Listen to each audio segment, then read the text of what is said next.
Biden's IRS nominee will face Senate questions on $80 billion in modernization. In 2013, then acting IRS Commissioner Daniel Werfel testified during a House Appropriations, Financial Services, and General Government Subcommittee hearing on Capitol Hill in Washington, D.C.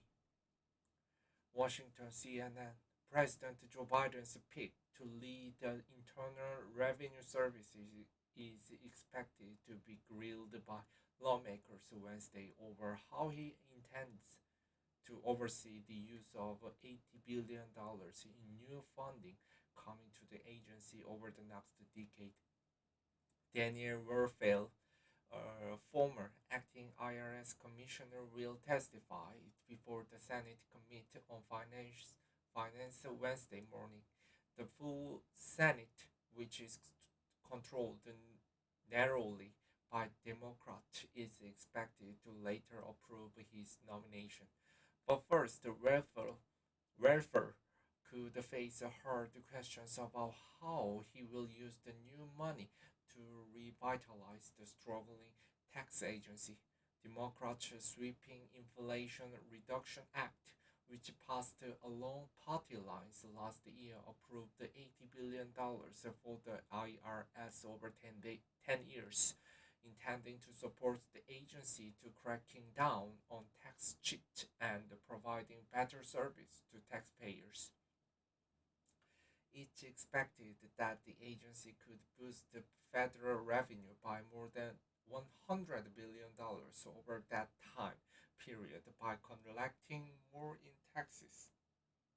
Many Republicans have made the IRS and its new funding a political target, claiming that the investment will result in additional audit of hardworking Americans. After taking control of the House earlier this year, two of GOP's first votes on registration concerned the IRS. One bill calls for rescinding nearly all the new funding for the agency, and the other calls for abolishing the IRS altogether. It's highly unlikely, though, that either bill will become law, given that the Democrats still control the Senate. The Inflation Reduction Act said that the new investment in the IRS is not intended to increase taxes on any taxpayer or small business with a taxable income below $400,000, though there is some uncertainty about how exactly the IRS will decide how to ramp up at it. Some key Republican leaders continue to make the exaggerated claim that the $80 billion in new funding would be used to hire 87,000 editors who will target the hardworking Americans. But the 87,000 figure is misleading. Many of the new hires will be replacing staff that the IRS has already lost or is expected to lose through attrition in coming years. And while the 2021 Treasury report estimates that the IRS could hire 86,852 full-time employees over the course of the decade with a nearly $80 billion investment. That would account for all workers, not solely enforcement agents. In fact, the IRS has hired 5,000 new customer service agents since the law passed, and the Treasury officials say the new funding is already making a difference. For the first 2 weeks of this year's filing season, live IRS agents answered 89% of customer calls, and when counting those answered with the automated assistance, the IRS answered 93% of calls.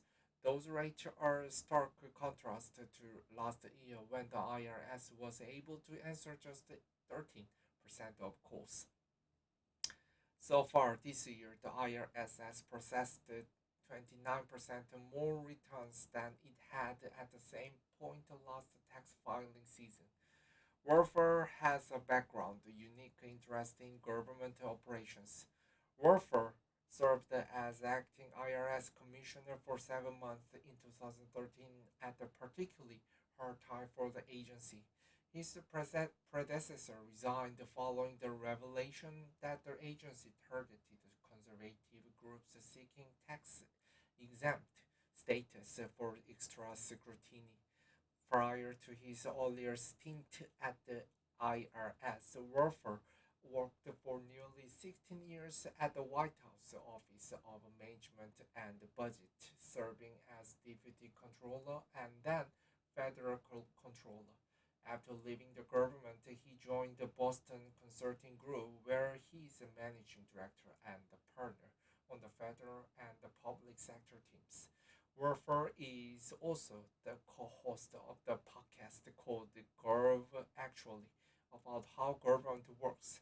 It aims to put the spotlight on how government operates behind the scenes to implement the laws passed by Congress and the campaign promises made by politicians. One never ma- one one never seems to get any attention is does the government and its workforce and each current tool set actually have the ability to make these campaign promises a reality. Werfer said on the first episode of the podcast that posted in 2016.